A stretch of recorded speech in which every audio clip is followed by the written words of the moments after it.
இயேசு கிறிஸ்து சரித்திர பூர்வமானவர் தான். ஆனால் அவர் உயிர்த்தெழவில்லை என்பதுதான் உயிர்த்தெழுதலுக்கு எதிரான கொள்கைகளை தெரிவித்துள்ள ஆராய்ச்சியாளர்களுடைய கருத்தாகும். உலகம் இதுவரையில் இயேசு கிறிஸ்துவின் உயிர்த்தெழுதலுக்கு எதிராய் 4 கொள்கைகளை தெரிவித்துள்ளது. முதல் கொள்கை சூன் தியரி, அதாவது மயக்க கொள்கை என்று அழைக்கப்படுகிறது.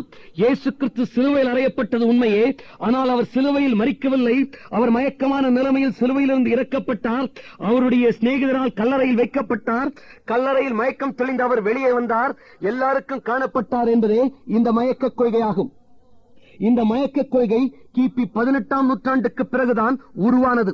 கிபி 18ஆம் நூற்றாண்டு வரை யாருமே இவ்வளவு புத்திசாலித்தனமான விளக்கத்தை இயேசு கிறிஸ்துவின் உயிர்த்தெழுதலுக்கு எதிராக கொடுக்கவில்லை. இயேசு கிறிஸ்து மரித்து உயிர்த்தெழுந்த பிறகு 1800 ஆண்டுகள் கழித்துத்தான் இந்த மயக்க கொள்கை உருவாகி இருக்கிறது என்றால் இதனுடைய ஆதாரத்தை குறித்து நீங்களே நிதானிக்கலாம். இருந்தாலும் இந்த மயக்க கொள்கைக்கான பதில்களையும் இச்செய்தியில் கொடுக்கிறேன்.